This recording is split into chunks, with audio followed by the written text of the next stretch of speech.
Le mouvement salafiste égyptien Al-Nour se dit prêt au dialogue avec Israël. Cette formation politique, qui talonne les frères musulmans aux élections législatives égyptiennes, a déclaré par la voix de son porte-parole qu'elle respecterait le traité de paix avec Israël. Yousri Hamad a rajouté que rien n'empêchait son organisation de se rapprocher de l'État hébreu, jugeant que la position des frères musulmans sur ce sujet n'était pas réaliste.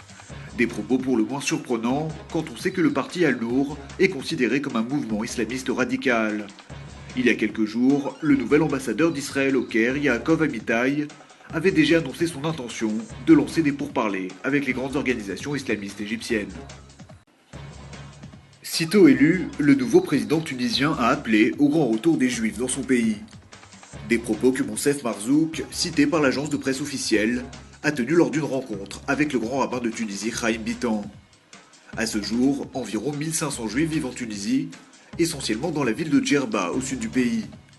Une communauté en déclin depuis les années 60, où étaient recensés à l'époque plus de 100 000 Juifs. Une population contraint à l'exode après la guerre des 6 jours et qui a trouvé essentiellement refuge dans deux pays, la France et Israël. Reste que si l'appel du président Marzouk a peu de chances de se faire entendre, ses propos se veulent avant tout rassurants. Il y a une semaine déjà, le mouvement islamiste tunisien Ennahda avait assuré après son succès électoral que les membres de la communauté juive de Tunisie étaient des citoyens à part entière. L'Iran se rapproche de l'arme nucléaire et pourrait même l'obtenir d'ici un an plus tard. Tels sont les propos alarmants qu'a tenus ce mardi Leon Panetta. Interrogé par la chaîne CBS, le secrétaire d'État américain à la Défense soupçonne Téhéran de dissimuler certaines installations stratégiques, notamment pour enrichir du combustible nécessaire à la fabrication d'ogives. Le chef du Pentagone a réaffirmé que la menace posée par l'Iran constitue une préoccupation commune pour Israël et les États-Unis. Évoquant une possible intervention militaire, Leon Panetta a déclaré que toutes les options étaient sur la table, réitérant qu'un Iran nucléaire serait une chose inacceptable.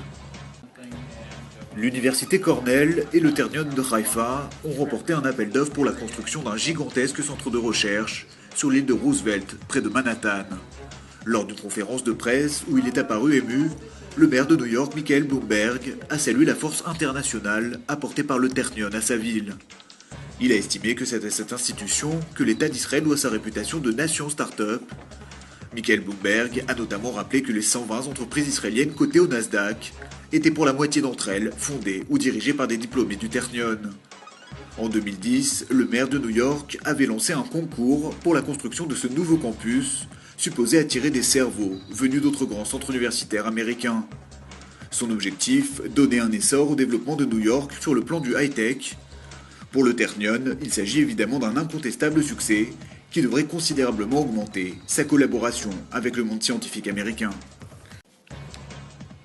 Des chercheurs israéliens issus de l'hôpital Rambam et du Ternion de Haïfa ont réussi pour la première fois à réparer des tissus endommagés en utilisant des cellules souches embryonnaires. Si l'expérience a été menée sur des souris, les chercheurs affirment que la méthode pourrait être utilisée pour réparer des tissus et des organes humains mis à mal par un apport sanguin insuffisant. L'équipe israélienne prévoit donc d'utiliser des ovules féconds donnés à des fins de recherche, ainsi que des échantillons de peau et de cheveux chez les patients adultes. Pour rappel, les composants de cellules souches utilisés par les chercheurs jouent un rôle déterminant dans la croissance des vaisseaux sanguins.